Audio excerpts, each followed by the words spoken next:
நாம இந்த வீடியோல பார்க்க போறது ஒரு சக்தி மிக்க முருகர் கோவில் அனுபாவி சுப்பிரமணியர் கோவில் பற்றித்தான். இந்த கோவில் எங்கு உள்ளது, இந்த கோவில் போறதுக்கு எங்க ஏறணும், எந்த பஸ்ல ஏறணும் என்பதை பற்றியும், இந்த கோவிலின் வரலாறு சிறப்பு பற்றியும், இந்த கோவிலின் பெயர் காரணம் பற்றியும், இந்த அனுபாவி சுப்பிரமணியர் கோவிலில் உள்ள வேறு கடவுள்கள் சன்னதிகள் பற்றியும், இந்த கோவிலுக்கு போறதுனால என்னவெல்லாம் நன்மையெல்லாம் நடக்கும் என்பதையும் பார்க்கலாம். வணக்கம், காஸ்மிக் லைவ் சேனலுக்காக சதீஷ். கோயம்புத்தூர் காந்திபுரத்துல இருந்து சுமார் 18 கிலோமீட்டர்ல இந்த அனுபாவி சுப்பிரமணியர் கோயில் இருக்கு. காந்திபுரத்துல இருந்து 11A 26A மற்றும் உக்கடத்துல இருந்து 26A பஸ்ல ஏறணும். சரவணம்பட்டி போற ரூட்ல பெரிய தடாங்கிற இடத்துல இந்த அனுபாவி சுப்பிரமணியர் கோவில் இருக்கு. இந்த கோவிலை ரீச் ஆக காந்திபுரத்துல இருந்து சுமார் 1 மணி நேரம் டிராவல் பண்ணணும். கோயம்புத்தூர் மருதமலை முருகன் கோவில் சிறப்பு, அதுபோல இந்த அனுபாவி சுப்பிரமணியர் கோயில் நிறைய சிறப்புகள் கொண்டது. மேற்கு தொடர்ச்சி மலையில இந்த கோவில் அமைந்திருப்பது மற்றும் ஒரு சிறப்பு. வீடியோவை ஸ்கிப் பண்ணாம கடைசி வரைக்கும் பாருங்க.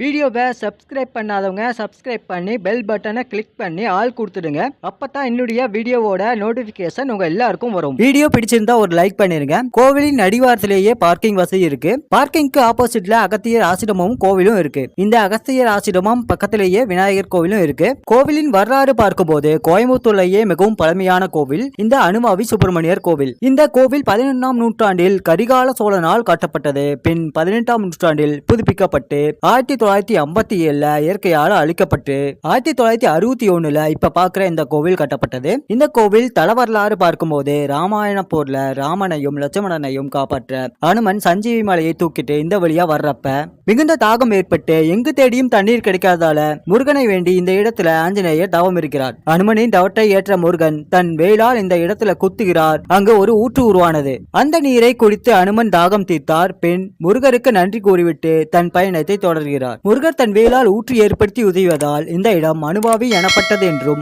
முருகன் வள்ளி தெய்வானையோடு காட்சி தந்ததால் அனுபாவி சுப்பிரமணியர் கோவில் என பெயர் வந்தது என்றும் சொல்றாங்க. இந்த கோவிலில் 500 படிக்கட்டுகள் இருக்கும். 30 நிமிஷத்துல ஏறலாம். படி ஏறும்போது இங்கேயும் 4வது மண்டபத்துல இடும்பன் சன்னதி இருக்கு மற்றும் முருகன் வள்ளி தெய்வானை சன்னதி, அனுபாவி அனுமர் சன்னதி, விநாயகர் சன்னதி, நவகிரக சன்னதி, சிவன் சன்னதி என பல தெய்வங்களை இங்க பார்க்க முடியும். அனுமனுக்கு முருகர் உருவாக்கிய நீரூற்று மேல இருக்கு. இந்த நீரூற்றுல வருடம் 365 நாள் நீர் வந்து கொண்டே இருக்கும். இது இந்த கோவிலின் சிறப்பு. முருகன் தன் வேளால் குற்றி அனுமனுடைய தாகம் தீர்த்ததுனால முருகருடைய வேலையை பிரதிஷ்டை செய்திருப்பது சிறப்பு.